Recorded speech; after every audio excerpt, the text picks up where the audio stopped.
Antoine Robitaille. Antoine Robitaille. Une entrée privilégiée dans le Parlement.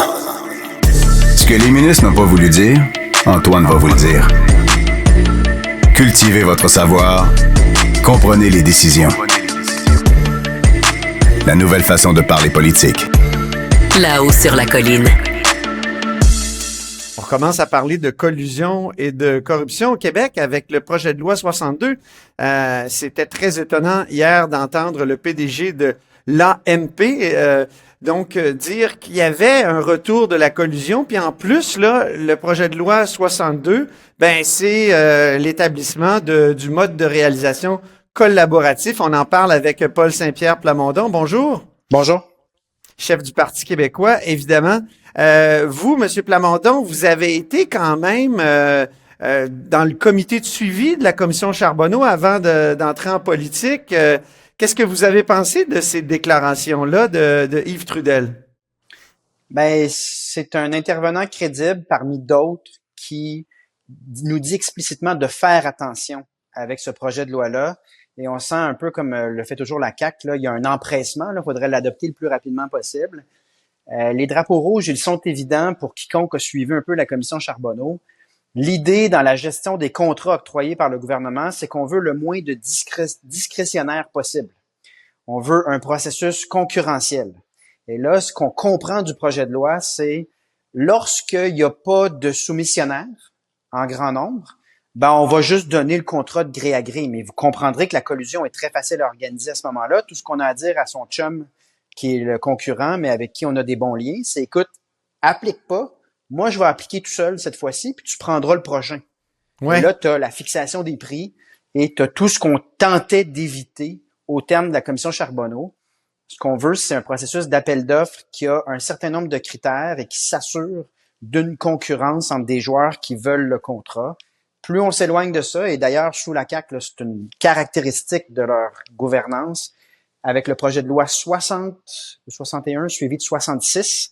Pendant la pandémie, là, on voulait accélérer des projets, oui. Au nom de l'accélération des projets qui a été un échec total, maintenant on le sait, ce qu'on voulait faire, c'était contourner les appels d'offres puis contourner la réglementation environnementale. Mm-hmm. Et je l'avais décrié à l'époque, et on est toujours dans cette mentalité-là, et elle est dangereuse, en effet. Et on doit écouter ces intervenants qui viennent nous dire que c'est pas en donnant plus de contrats discrétionnaires de gré à gré que vous allez prévenir la collusion et la corruption. C'est une évidence pour quiconque s'intéresse au sujet. Pour ce qui est du mode de réalisation c'est-à-dire le mode de réalisation collaboratif, qu'est-ce que vous en pensez? Parce qu'il me semble que là, il y a peut-être une façon de construire les projets plus rapidement.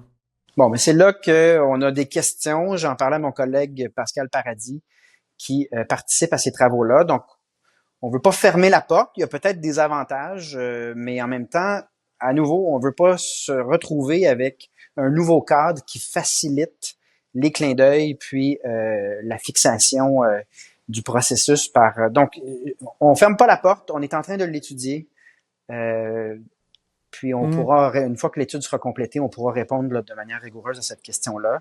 Mais toujours avec la préoccupation qu'on recule pas en matière de contrats gonflés, parce qu'il y a mille et une façons de gonfler les contrats lorsqu'un gouvernement s'intéresse pas à ces questions-là. Il y a deux choses, au fond, hier, en commission, qui ont été dites par le patron de l'AMP, l'Autorité des marchés publics. J'aurais dû le dire avant, d'ailleurs. Donc, il y a deux choses. Il y a cette idée là qu'il y a un retour de la collusion. Est-ce que c'est pas un bon signe que nos nouvelles institutions fonctionnent, qu'ils soient capables de dire ça?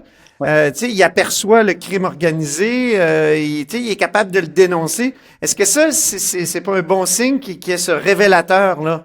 Oui, et lorsqu'il y a souvent on entend dans la population, les commissions d'enquête, ça sert à rien, on dépense de l'argent, puis c'est du gaspillage.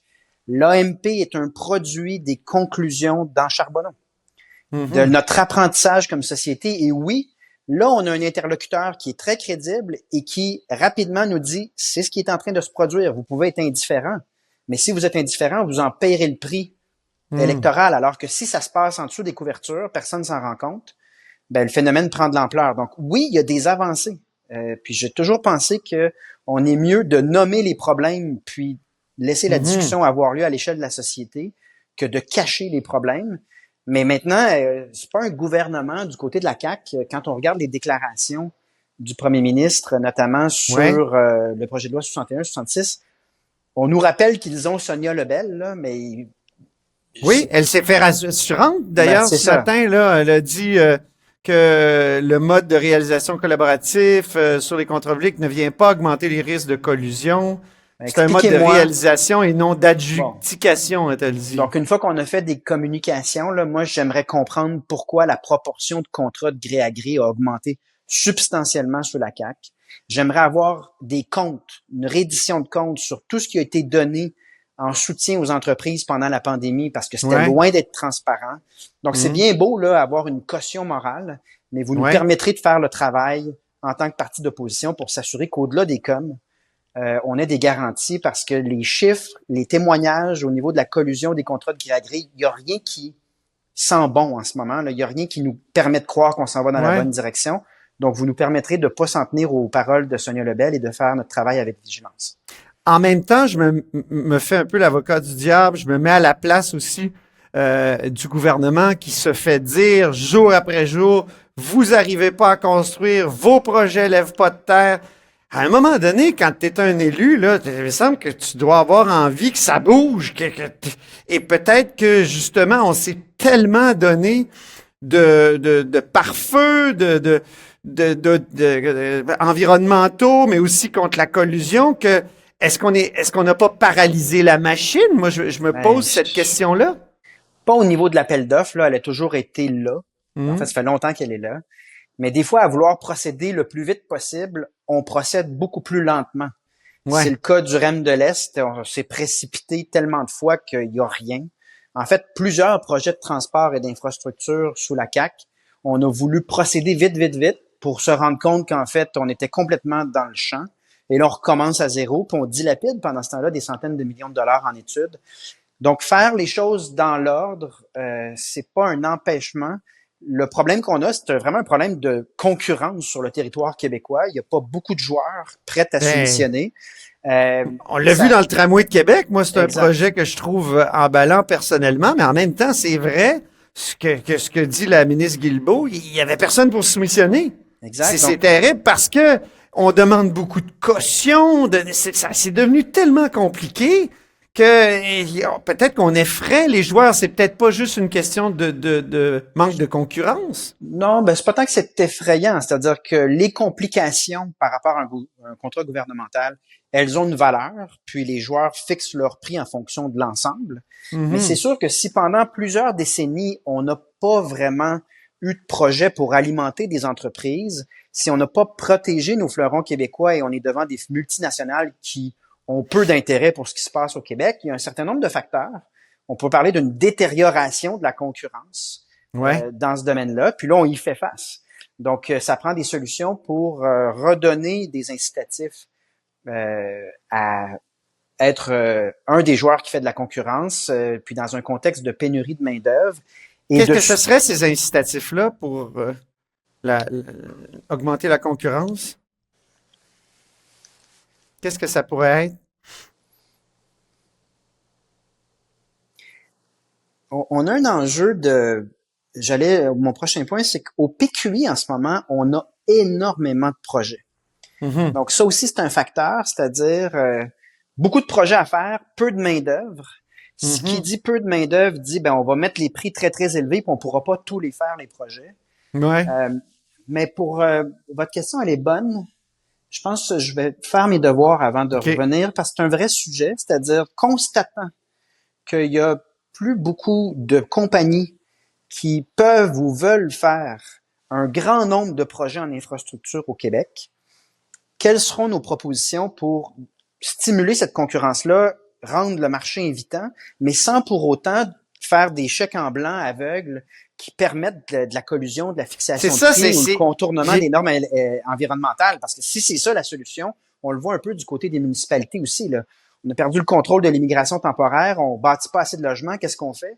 On dit, écoutez, si vous voulez déréglementer, vous bâtirez bien comme vous voulez. Oui, mais en même temps, Monsieur Plamondon, on dit toujours, le maire Jean Drapeau, lui, il a construit le métro en quoi, 4 ans? C'est sûr, on se préoccupait pas des rainettes faux grillons à l'époque. Il n'y avait pas tous les pare-feux qu'il y a. On faisait un appel d'offres, puis c'était plus simple, non? Et puis, on avait finalement du transport collectif, comme le métro de Montréal, quand même. Ouais, mais là, ici, je pense pas. Parce que ces embûches-là, elles ont une valeur, elles ont un coût. Puis la compagnie va juste mettre son prix en fonction de cette réalité-là. Là, ici, on est ailleurs, là, c'est qu'il y a personne. Ça n'intéresse personne. On est devant des multinationales avec peu d'intérêt. Alors que dans l'époque que vous décrivez, les compagnies avaient un ancrage national, local, je dirais plus local, et ils étaient plus nombreuses. Donc, comment on recrée un marché qui s'est vidé? C'est une vraie question, puis je vais prendre la peine d'y réfléchir correctement parce que ça va prendre des réponses si on veut que ça évolue dans la bonne direction. Parce que je suis pas de l'école de permettre la collusion ou de contourner toutes les normes environnementales en se disant c'est ça que ça prend, parce qu'il y a personne qui veut. À un moment donné aussi, on vit en société et les projets doivent se faire dans une certaine. Mais les normes environnementales ralentissent la construction de projets aussi en ville. Là, puis là, vous l'avez évoqué. Ici à Québec, là, le maire Bruno Marchand en a parlé hier. Il va y avoir à Sainte-Foy là, une tour de 13 étages qui va être construite. On va faire ça sur le mode rapide. On a émis les permis. Est-ce que, en période de crise du logement, est-ce que c'est pas nécessaire? Ben, c'est une conséquence de la déstabilisation de la démographie québécoise. Là. Donc, revenons à la source. On sera pas capable de construire autant de logements que le nombre de personnes qu'on accueille par année depuis un certain nombre d'années, là.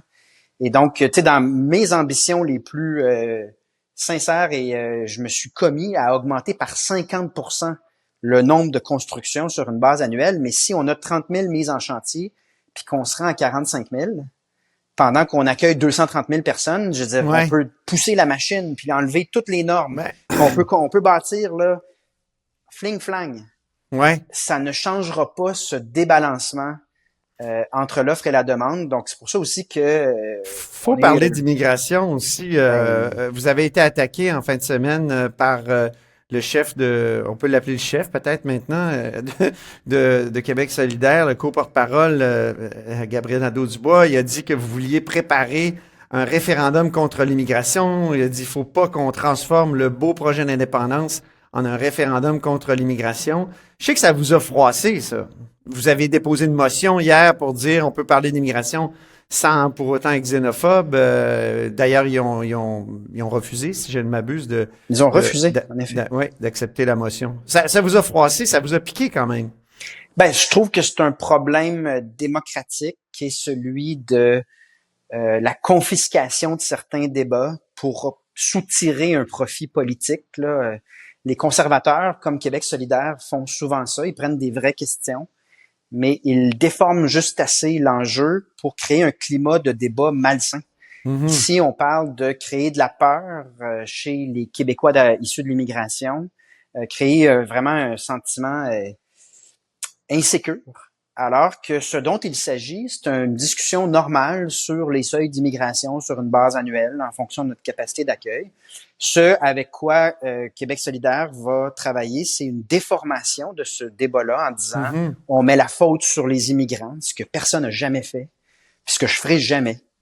Ou on va dire PSPP prépare un référendum contre l'immigration. Il a transformé l'indépendance du Québec en un référendum contre l'immigration. C'est non seulement de la désinformation, mais c'est d'essayer de tirer un petit profit politique au détriment de la qualité puis du sentiment serein d'un débat public normal.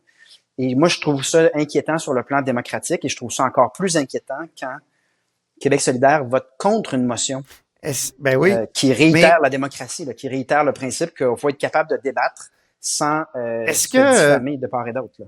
Est-ce que vous prêtez pas flanc un petit peu quand même dans votre discours? C'est rare qu'on vous entend vous réclamer, par exemple, d'une tradition comme celle de Gérald Godin, qui a presque été, qui appartient presque à Québec solidaire maintenant. Il y a un historien qui est très proche de Québec solidaire qui a fait sa biographie.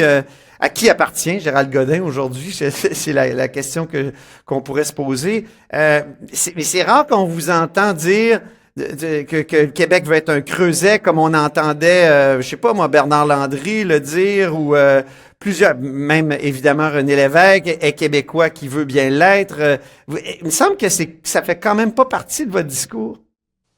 En fait, Est-ce que si c'est une vous, mauvaise impression ou ouais, non, je pense que c'est sûr que ces propos-là, si vous prenez le passeport québécois que je distribue constamment, c'est exactement ça que je dis, mais c'est sûr que ces paroles-là sont beaucoup moins médiatisées que quand on rentre dans le débat sur les seuils. Puis c'est normal. Non, puis je pense que j'ai mon propre style qui est très responsable et très prudent.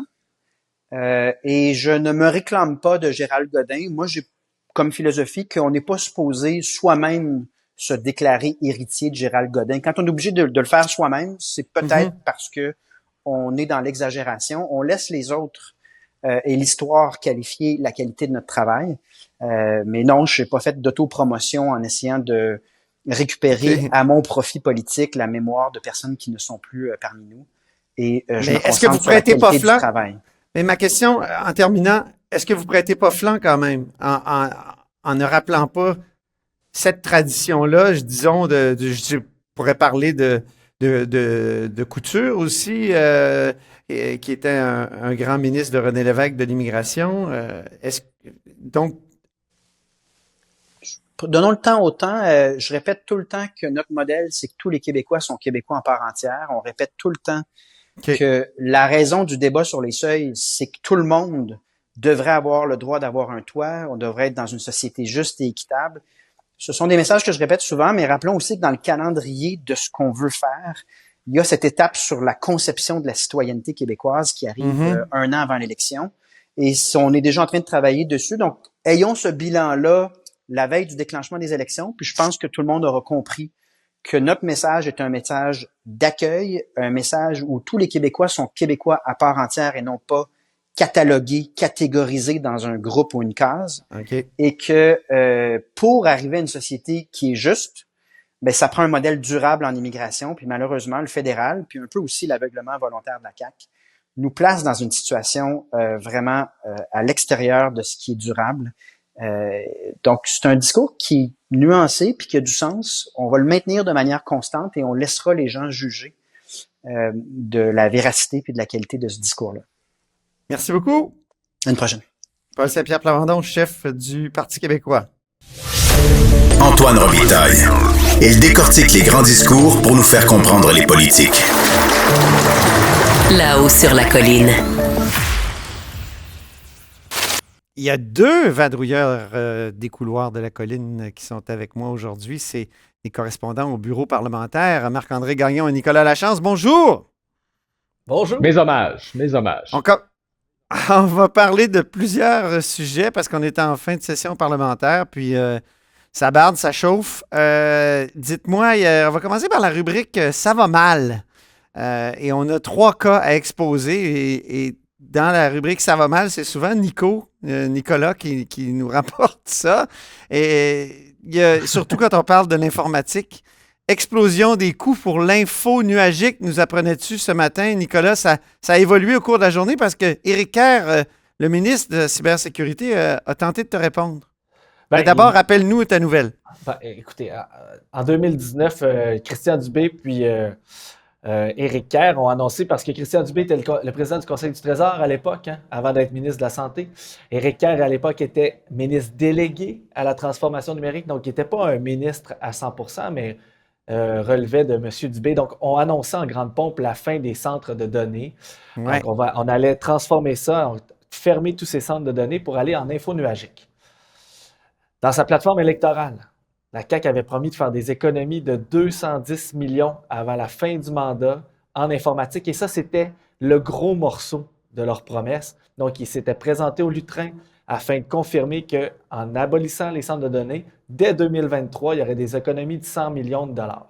Or, on est loin de ces économies-là. Le projet coûte aujourd'hui plus de 372 millions. Il y a 50 millions supplémentaires récemment qui sont apparus, donc une hausse de 15 %, et le projet ne sera pas complété avant 2028-2029. Et on ne pense pas que les économies y seront avant ces dates-là. Aujourd'hui, Éric Kerr a dit qu'il n'avait jamais promis des économies de 100 millions pour 2019. Oui, ça a été sa réponse. Hein? C'est sa réponse. Il n'avait jamais promis ce que tu as dit qu'il avait promis, puis finalement, tu as pu démontrer qu'il l'avait promis. Ben écoute, la mémoire lui fait défaut parce que c'est dans les verbatims de l'Assemblée nationale. Les économies étaient au budget 2019-2020. Donc, des sommes récurrentes à la ligne 2022-2023, incluant les centres de données. Donc, écoutez, si c'est rendu qu'il ment pour essayer de défendre nos histoires, c'est son problème, mais là-dessus, je pense que c'était important de rectifier les faits. Voilà. On a aussi parlé des fax cette semaine, Marc-André. Donc, il y a toutes sortes de problèmes avec les projets informatiques. Même le guichet unique des CPE est repoussé. Parle-nous un peu des fax et des CPE. Oui, ben, tu sais, les fax, c'est notre collègue Marie-Christine Trottier du bureau d'enquête qui a révélé que dans les dernières années, il y a pour plus d'1 million de dollars de contrats qui ont été donnés encore pour renouveler ces fameux contrats dans les centres de santé pour utiliser le fax. Évidemment, tout le monde s'entend pour dire que c'est une technologie qui est dépassée, mais le ministre Dubé nous a expliqué qu'il est rendu finalement à faire en sorte à numériser ces fax-là, le recours au fax. Force est de constater que le gouvernement a de la difficulté à se départir de sa dépendance au fax dans le réseau de santé. C'est le cas aussi pour les agences de placement dans le réseau de santé.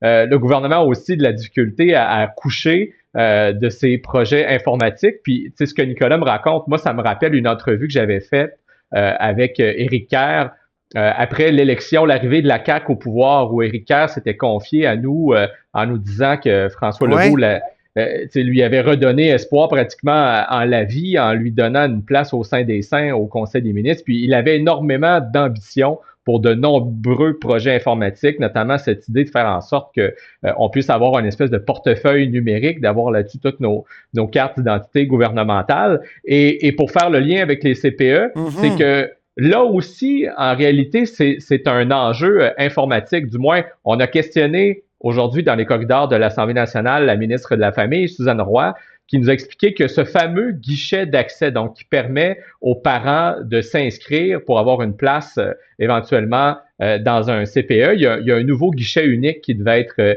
déployé, notamment pour permettre aux parents essentiellement de savoir où ils sont, à quel rang ils sont sur cette fameuse liste. Parce qu'en ce moment, un parent qui s'inscrit va s'inscrire jusqu'à 50 listes d'attente de CPE, mais sans jamais savoir est-ce qu'on est 368e ou est-ce qu'on est deuxième sur telle ou telle liste. Et à chaque fois, on peut se faire devancer par quelqu'un qui a déjà un enfant en garderie dans ce CPE-là, etc. Donc, la ministre a confirmé que il y aura un rodage finalement seulement qu'au printemps 2025 et que la mise en place du nouveau guichet avec cette possibilité de savoir où on est sur la liste d'attente, donc ce que la ministre appelle un indicateur de rang. Ce ne sera pas avant l'automne 2025. Donc, c'est un autre délai. Elle nous a expliqué qu'ils n'ont pas eu le choix de reporter parce que, je cite, il y a vraiment des enjeux au niveau informatique qu'ils doivent régler. Alors, c'est une autre histoire liée à ce fameux bordel informatique contre lequel Éric Kerr s'est tellement battu lorsqu'il était dans l'opposition. Ben oui.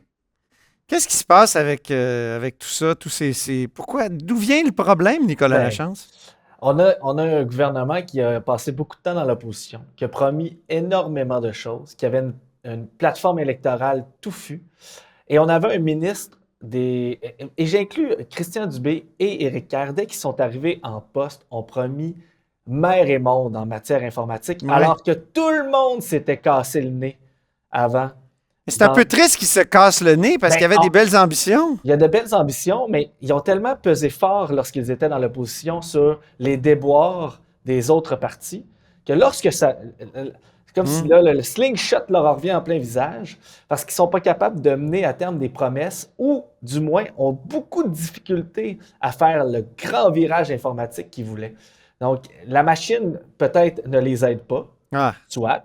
En même temps, il faut aussi être rationnel et peut-être dire la vérité et essayer... Là, quelle est-elle?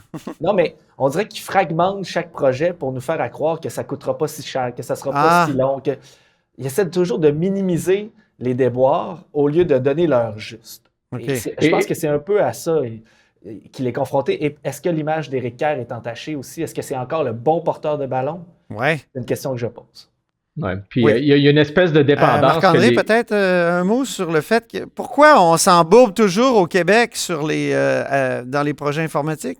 Il faut croire que l'expertise est pas là. Le ministère du numérique qui est un ministère qui est quand même assez jeune et je pense que c'est un milieu qui est très compétitif. Ça semble être difficile pour le gouvernement de réunir les bons joueurs. Il y a eu beaucoup de mouvements déjà pour un si jeune ministère autour d'Éric Kerr, notamment du côté des sous-ministres et tout ça. Et les partis d'opposition, on l'a vu cette semaine, dénoncent ce qui se dessine comme étant une éventuelle dépendance qu'on est en train de créer entre le gouvernement du Québec et des géants du web comme Amazon et Microsoft qui offrent des services d'hébergement d'infos nuagiques. Le gouvernement pourrait faire ça maison et là, on décide de donner des contrats, de confier nos données à des grandes firmes.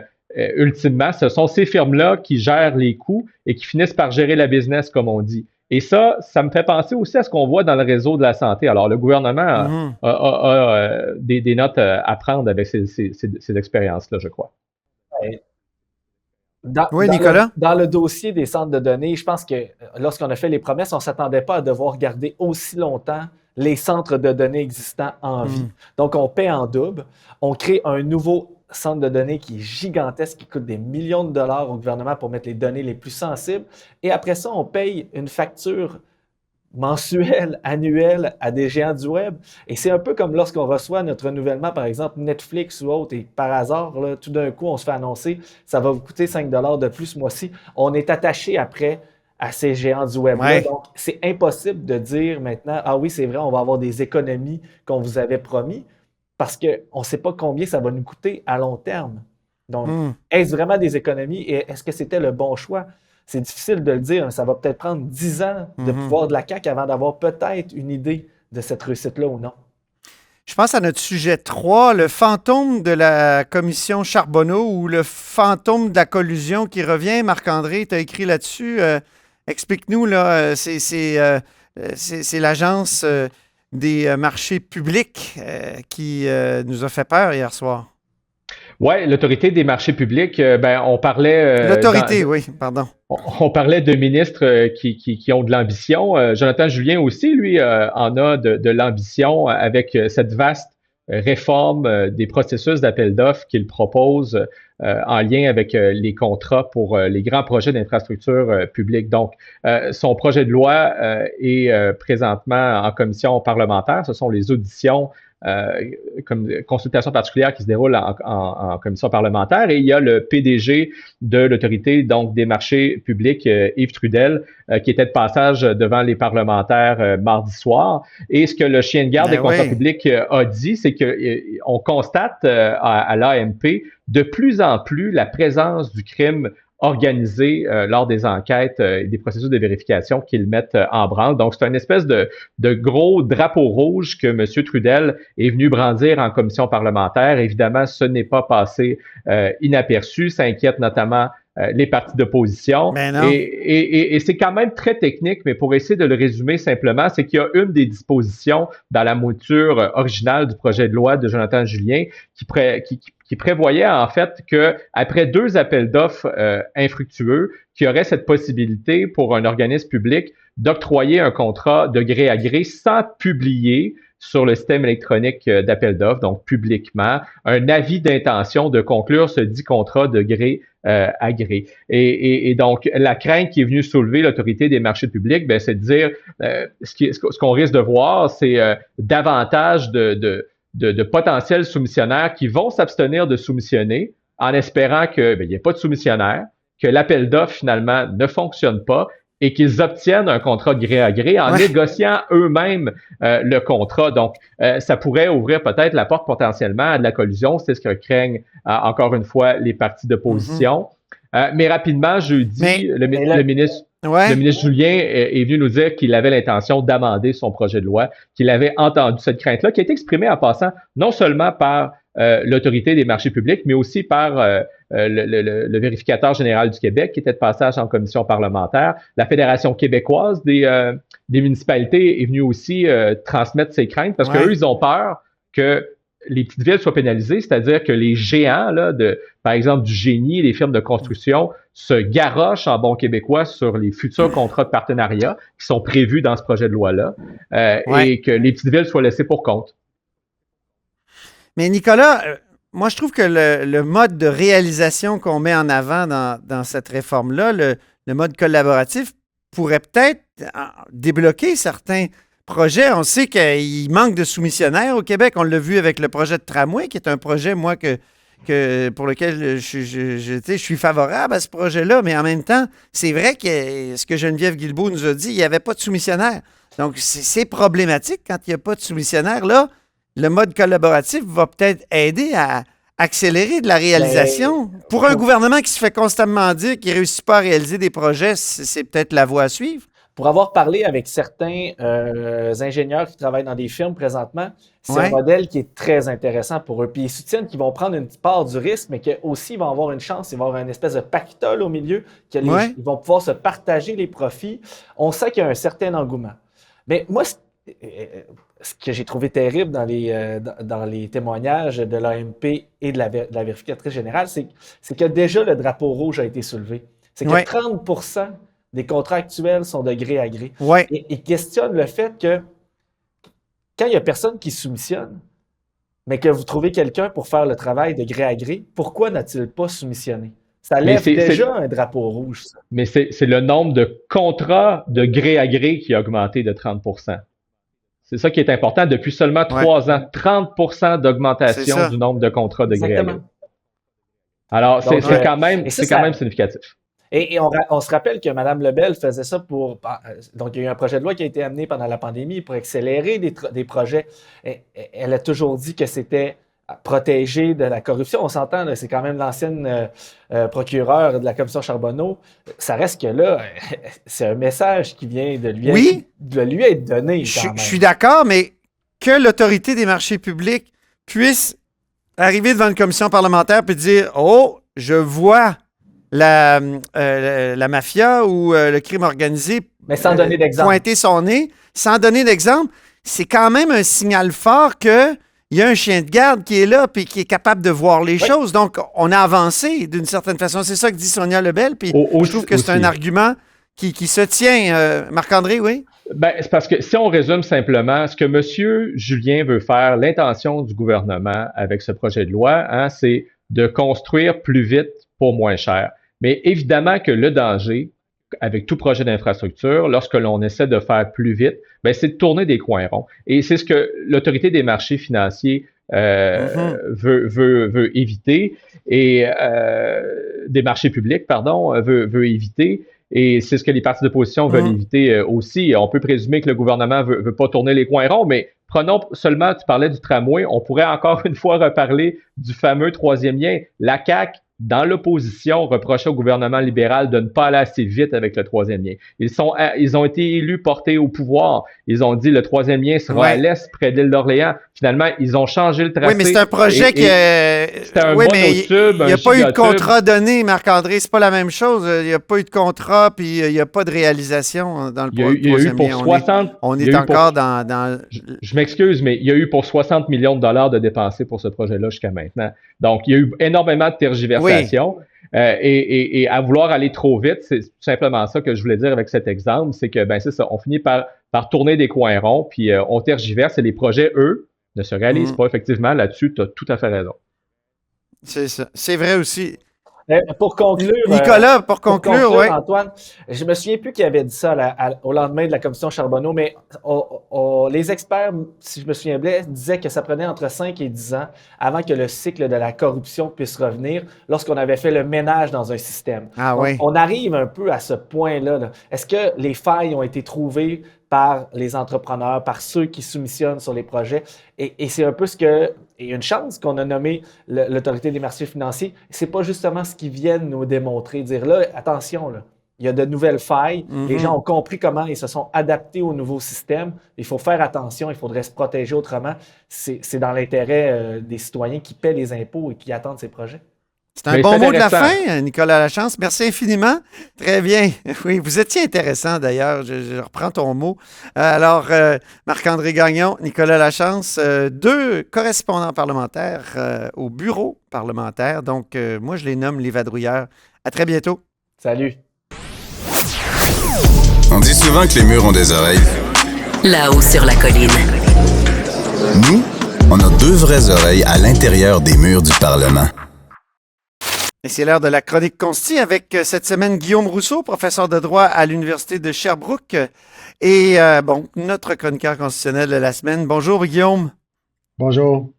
Parlons de l'unilatéralisme. Guillaume, tu es devenu comme un expert de cette question-là. L'unilatéralisme, c'est parfois difficile à dire, constitutionnel. Québécois, il y a toutes sortes d'exemples dans l'histoire, tu vas nous le présenter. Donc, c'est peut-être une façon d'éviter d'attendre ce que je pourrais appeler le grand soir constitutionnel, là, où un peu comme à Meach ou à Charlottetown, on rêvait de refaire la Constitution dans le sens des intérêts du Québec, mais on y va à la pièce par des gestes forts. Donc, c'est ça l'unilatéralisme, si je comprends bien, Guillaume. Oui, exactement. Donc, c'est plutôt que de faire ça par la voie bilatérale, comme ça avait été fait, par exemple, pour les commissions scolaires, là, pour rendre possible leur déconfessionnalisation. Ouais. Il y avait une modification constitutionnelle bilatérale. Ou encore, à l'époque de Meach ou de Charlottetown, on cherchait à faire une modification multilatérale, donc avec le fédéral et des provinces, voire l'unanimité des provinces. Bon, ça a échoué, sauf pour la modification bilatérale concernant les commissions scolaires. Mais là, ce à quoi on assiste depuis quelques années, c'est des gestes unilatéraux, donc par lequel le Québec unilatéralement soit fait des gains en matière constitutionnelle dans différents dossiers, on pourrait regarder tantôt, mais évidemment, le dossier, ce qui est le plus ressorti, c'est lorsqu'il y a eu cette modification unilatérale de la Constitution canadienne pour inscrire la nation québécoise, sa langue française, dans le texte de la Constitution de 1867, et ça a été fait unilatéralement, mais c'est seulement un exemple parmi plusieurs autres. Oui, le premier exemple de l'unilatéralisme, est-ce que c'est pas celui de Duplessis qui adopte un impôt provincial?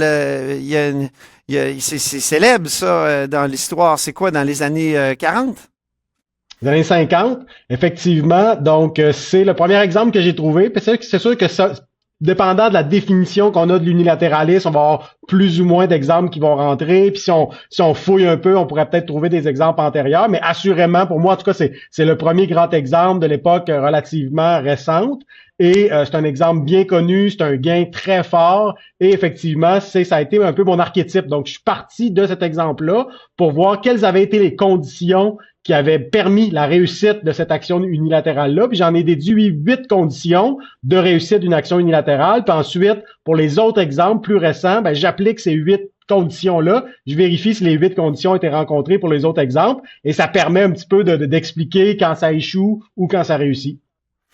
Donc, c'était l'impôt sur le revenu. À l'époque, quand Duplessis adopte ça, pour revenir au premier exemple, il y a pas d'impôt sur le revenu au Québec et c'est après la guerre, il décide de se donner une marge de manœuvre, c'est ça? Puis il le fait quoi, en adoptant une loi simplement ou... Effectivement. Donc, à la base, il faut comprendre qu'il y a une certaine compétence provinciale en matière fiscale, une certaine compétence fédérale, ce qui fait qu'il y a un peu de jeu puis qu'il y a une possibilité d'une action unilatérale parce qu'il y a ce partage des compétences. Ensuite, effectivement, il faut savoir qu'il y a eu l'impôt fédéral créé pendant la Première Guerre. Ensuite, monopole du fédéral parce que les provinces lui cèdent des droits pendant la Deuxième Guerre, le gouvernement Godbout au Québec qui permet ça. Mais normalement, c'est seulement pour l'effort de guerre.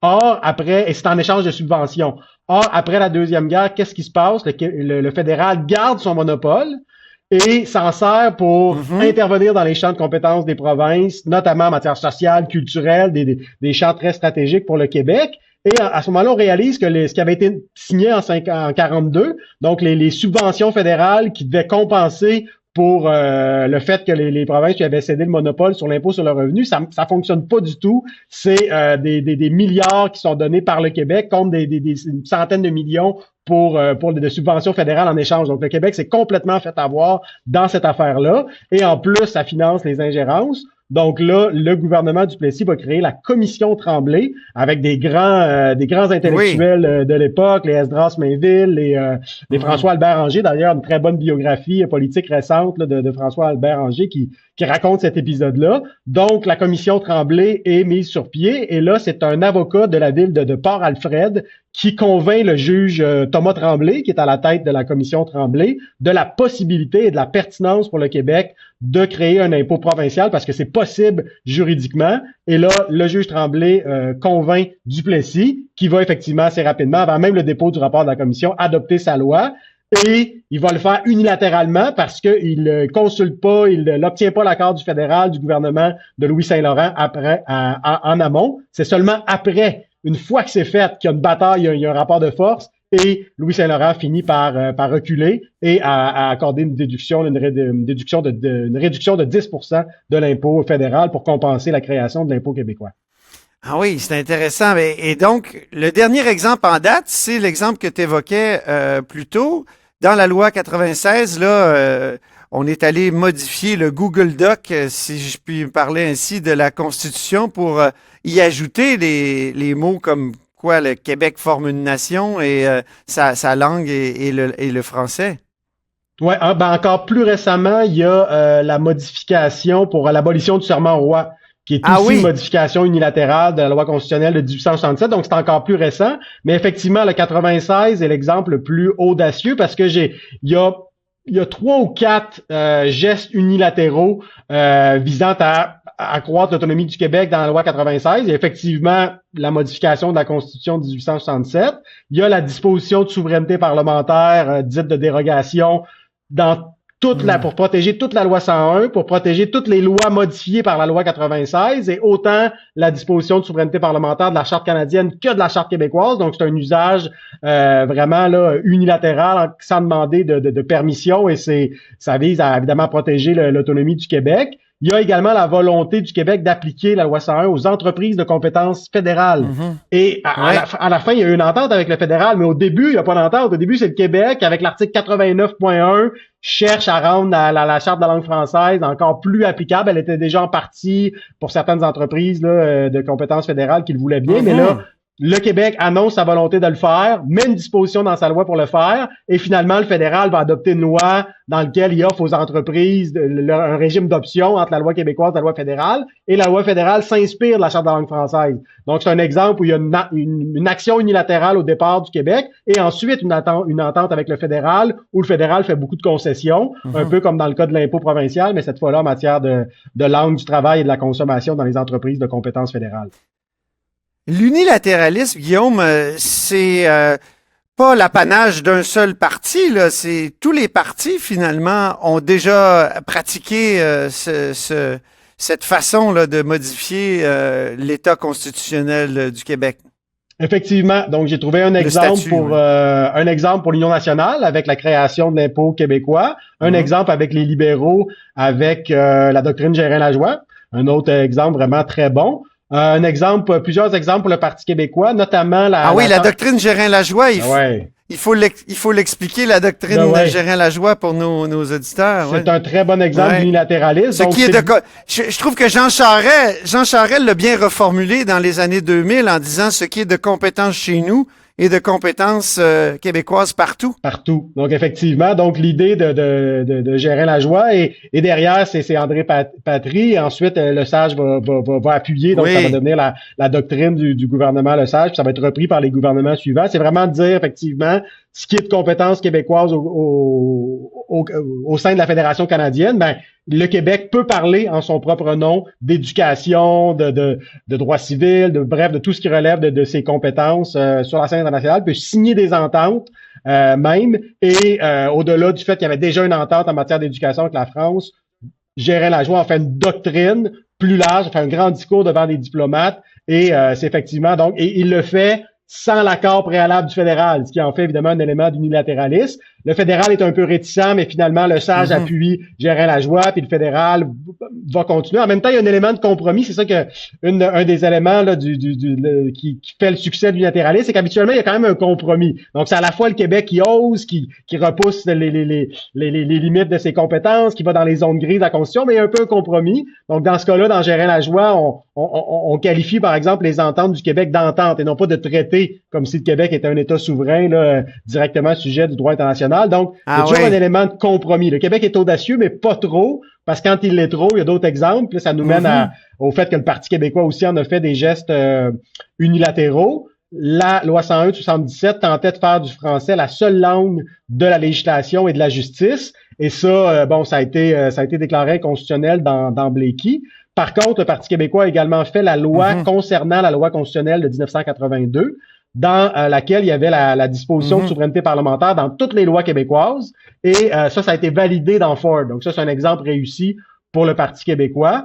Et évidemment, plus récemment, avec la coalition Avenir Québec, on a et la loi 21 avec son usage, la disposition de souveraineté parlementaire, et la loi 96, on en parlait tantôt.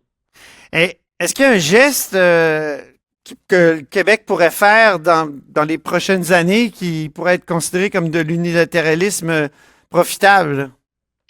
Possiblement l'adoption d'une constitution québécoise. En même temps, une constitution, souvent, ça donne du pouvoir au judiciaire, puis ça en enlève au législatif, à l'exécutif. Hein. C'est le propre d'une constitution bien souvent, mais je pense qu'il y aurait peut-être moyen de penser une constitution québécoise qui viendrait renforcer la souveraineté du Parlement québécois plutôt que de la limiter.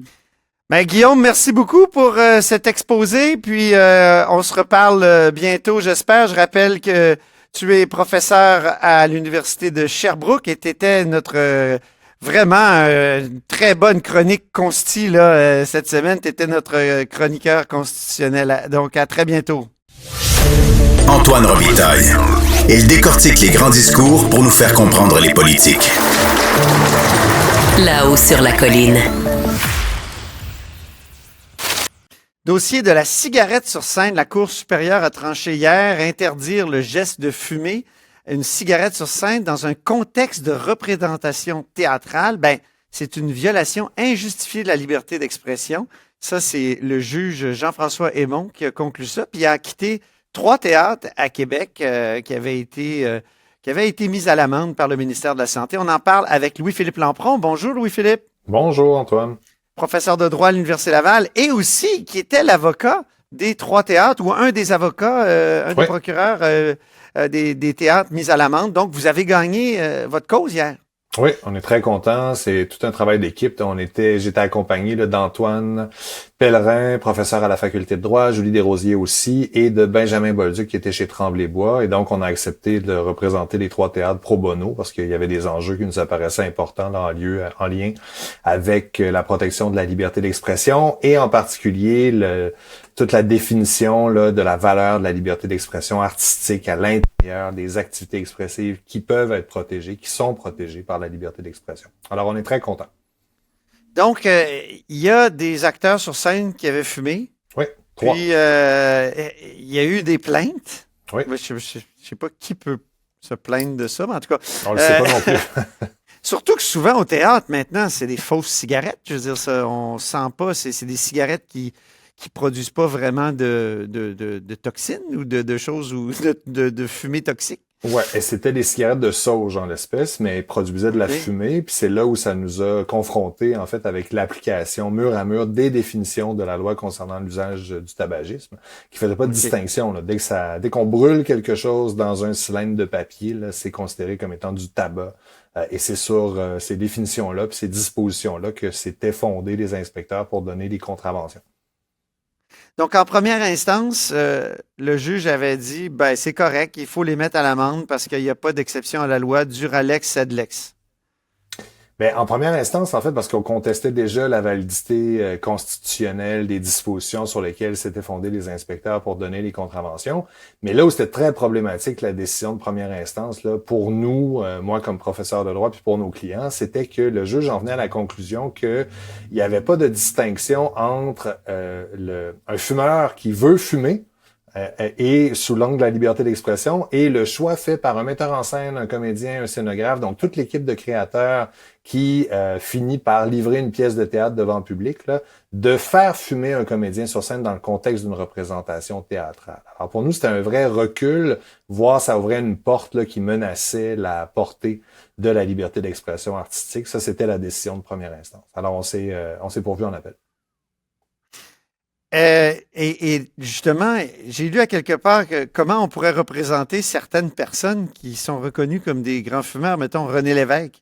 Ben, c'est ça, René Lévesque. Il y a d'autres grands philosophes, là, Jean-Paul Sartre peut-être, là, ben oui. à l'époque où la cigarette était plus, on va dire, courante. Alors voilà, ça pose ces questions-là. Et le chemin que le juge de première instance fait, c'est grosso modo, qui est à notre sens, là, et ça a été confirmé par le juge Aymon par la suite, contraire à l'état actuel de la jurisprudence, c'est de dire, mais comme il existe d'autres manières de représenter l'acte de fumer, ben on n'interdit pas, on ne brime pas la liberté d'expression parce qu'il existe, c'est comme un peu un catch-22, là, parce qu'il existe d'autres manières de représenter artistiquement un acte. Mais ça ouvre la porte. Il existe toujours d'autres manières de représenter des actes, en fait. On pourrait même... Qu'est-ce que ça peut être? D'autres manières, ça pourrait être une cigarette, par exemple, électronique, là, c'est-à-dire un truc avec un bout de lumière. Des cigarettes de craie aussi, si je comprends bien. Là, je suis pas un spécialiste des farces et attrapes ou de l'accessoirisation des pièces de théâtre, mais j'en ai déjà vu. Donc, au bout, c'est une forme de papier aluminium qui a été rougi, puis ça souffle de la poussière de craie. Mais au-delà de ça, nous, l'enjeu, c'était vraiment de dire, ben, un raisonnement en charte, c'est toujours en deux temps. Hein. Un, il faut que la personne qui allègue avoir subi une atteinte à son droit fondamental fasse la preuve qu'il y a effectivement eu une atteinte à son droit. Puis ensuite, ben, l'État peut justifier toute atteinte aux droits fondamentaux en autant qu'il soit capable de faire la preuve que ça se justifie. C'est l'article 1, je crois, de la Charte qui dit qu'il y a des limites aux droits dans une société juste et démocratique. C'est vrai qu'on pourrait considérer que c'en est une. Tout à fait. Objectif de santé publique, ouais. S'il y a d'autres façons de représenter, je me fais un peu l'avocat du diable, donc du non-fumeur. Non, mais absolument. Et parce que quand on regarde, pour qu'on parle d'une atteinte qui est considérée comme étant raisonnable, il y a le fameux test de Larey-Hawkes. Puis la première étape du test de Larey-Hawkes, c'est que le législateur poursuive un objectif qui est sérieux et réel, et de protéger la population contre les effets secondaires les effets nocifs de la fumée secondaire. Évidemment, les théâtres n'étaient pas en train de dire que c'était pas un objectif sérieux et réel. Mais là où c'était problématique, c'est que dans l'écosystème de la loi, en fait, il y avait des failles, il y avait des incohérences qui faisaient en sorte que l'interdiction absolue ne constituait pas une atteinte minimale à la liberté d'expression artistique. Et c'est pour ça que c'était très important pour nous d'être capable de faire valoir plusieurs éléments qui ont été retenus par le juge Aymon. Encore une fois, on est très content. Je salue cette excellente décision. Mais d'une part, c'est que l'art et les activités expressives artistiques, c'est une forme d'activité expressive qui bénéficie du plus haut degré de protection qui doit être offert en vertu de la liberté d'expression. Ça, c'est reconnu par le juge Aymon. Et l'impact, c'est quand on arrive à l'étape de la justification, ben, ce que ça implique, c'est comme c'est une forme d'activité expressive qui est au cœur des valeurs qui sous-tendent la liberté d'expression dans une société libre et démocratique, ben, ça va colorer ou qualifier, je dirais, le degré de preuve qui va être exigé de l'État pour démontrer que c'est une atteinte qui se justifie dans une société libre et démocratique. Puis c'est là où la preuve, en tout cas les plaidoiries, puis notre mémoire, ça a été retenu par le juge Aymon, c'est le fait que si une interdiction, par exemple, de fumer dans les théâtres pour la metteur en scène qui est un peu nerveuse, qui est en coulisses, puis qui veut en griller une parce qu'elle est fumeuse, c'est pas ça qu'on demandait, évidemment, ni le droit pour les membres de l'assistance de fumer pendant une représentation artistique. C'était strictement, là, on parlait d'une exemption. Sur scène. Sur scène, exactement, et pendant les représentations devant public exclusivement, avec en plus, parce que c'était la pratique qui était suivie par les 3 théâtres que je représentais, d'avertir au préalable le public qu'il y aurait des produits du tabac ou autrement, la cigarette de sauge qui allait être fumée sur scène. Alors avec tous ces éléments-là, on en est venu, en tout cas le juge Aymon a accepté nos prétentions, selon lesquelles ça prend une exemption d'application de cette loi-là pour les représentations artistiques, qui ne se limite pas, hein, quand je suis lancé, j'arrête plus, qui ne se limite pas au théâtre, mais qui touche également tous les arts vivants, puis voire même un risque qu'on voyait, c'est-à-dire qu'est-ce qu'on va faire quand on va vouloir filmer, par exemple, une scène où des acteurs fument à l'intérieur d'une maison ou d'un studio. Est-ce qu'on pourrait dire, je pense au cas des bagels actuellement. Parce qu'il y a des bagels qui sont cuits au feu de bois. Puis il y a des autorités qui commencent à dire, le feu de bois, ça émet des particules.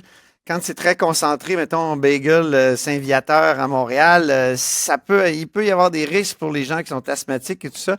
Est-ce qu'on pourrait développer un argument juridique? Je sais qu'on peut toujours développer un argument juridique si on a un esprit créatif, mais est-ce qu'on pourrait dire, faire cuire des bagels au feu de bois, c'est une activité traditionnelle, culturelle. Ça fait partie de la culture de Montréal. Donc, est-ce qu'on pourrait dire que c'est aussi justifié de protéger cette liberté d'expression culinaire? Écoute, ça se tente, ça se plaide, comme tu dis, on peut faire preuve de créativité. Je dirais quand même que là, on sort un peu de la boîte des arguments qui sont traditionnellement reçus. À brûle pour point comme ça, il y aurait peut-être le droit à la liberté là, qui protège le droit de faire des choix d'importance fondamentale. On pourrait peut-être essayer de faire entrer ça là-dedans, mais je dirais peut-être avec on aurait moins de prise là, que de défendre des créateurs qui veulent avoir le droit. Ça m'est venu comme ça. Ouais, je comprends. C'est intéressant. Êtes-vous un fumeur, Louis-Philippe Lampron? Je ne fume pas. OK. Non, donc c'est pas, vous défendiez pas. Non, pas du tout. Quelque chose comme la représentation d'un droit. OK. Et le précédent sur lequel c'était fondé, c'est super intéressant. Puis la décision du juge Aymon ne vient pas ouvrir une brèche dans le régime qui vise à interdire. Non, pas du tout, parce que justement le précédent sur lequel se fondait le juge de première instance, puis le juge Aymon est très sévère par rapport à ce lien-là. Là, je pense qu'il utilise une expression en disant que de référer à cet arrêt-là dans le contexte à des années-lumière du litige dont il était question. C'est quand même assez sévère là, comme rebuffade. Mais c'était un fumeur, un vrai fumeur, qui contestait justement des lois interdites de fumer dans un bar en vertu du fait que quand il fumait, alors qu'il était fumeur, c'était une activité expressive d'une certaine manière. Et ça a été rejeté. Ouais, tout à fait. Donc le fait qu'un fumeur souhaite fumer, c'est pas considéré comme étant protégé par la liberté d'expression. Mais là, comme n'importe quel acte peut être polysémique, l'acte de fumer, quand on veut l'intégrer dans une pièce de théâtre, là, évidemment, c'est une bonne chose et c'est tout à fait cohérent avec la jurisprudence. Ça, c'est couvert par la liberté d'expression. Et comme c'est un acte expressif artistique, non seulement c'est couvert, mais en plus, ça doit bénéficier d'un très haut degré de protection là, en vertu. Pensez-vous que ça va aller en appel? Moi, évidemment, j'espère que non. Politiquement, je dirais que ce serait une belle occasion pour le législateur, le gouvernement du Québec, de montrer qu'il souhaite effectivement défendre une large protection à la liberté d'expression des créateurs, qu'en acceptant le jugement de la Cour supérieure, puis en intégrant, en modifiant la loi là, à l'intérieur de l'année de grâce qui lui est donnée par le juge Aymon, de telle manière qu'à intégrer une exemption artistique. Alors ça, c'est ma posture, mais évidemment, je suis biaisé parce que c'est la posture qu'on défend. Maintenant, il va falloir voir. Ils ont 30 jours, en fait, pour porter appel. Maintenant, juridiquement parlant, je dirais que, encore une fois, je suis biaisé, mais si je mets mon chapeau de professeur en droits et libertés, là, le jugement Aymon est très, très, très, très, très solide. Très, très bien fait et très, très bien argumenté là, à toutes les étapes du raisonnement nécessaire à une contestation fondée sur la liberté d'expression, autant à la violation qu'à la justification. Comment vous avez célébré ça? En fumant. Oui, c'est ça. Ouais, évidemment. C'est la question niaiseuse qui me venait, mais je vous ai vu avec un gros cigare. Là. À la Arnold Schwarzenegger, là, pour regarder. On a gagné! Ouais, Last Action Hero, c'est ça, pour être dans la fiction. Est-ce que je fume vraiment? Pas le cas. Non, c'était pas le cas. On va attendre l'écoulement du délai pour porter appel avant de célébrer. Mais on est très, très content quand même de la décision. Merci infiniment pour cet entretien, Louis-Philippe Lampron. Puis bravo pour votre victoire. Merci, grand plaisir. Je rappelle que vous êtes professeur de droit à l'Université Laval et avocat des 3 théâtres dans cette affaire de la cigarette sur scène. Là-haut sur la colline. Disponible aussi en balado sur l'application et le site cube.ca. Radio, télé, balado, vidéo. Cube, un média pas comme les autres.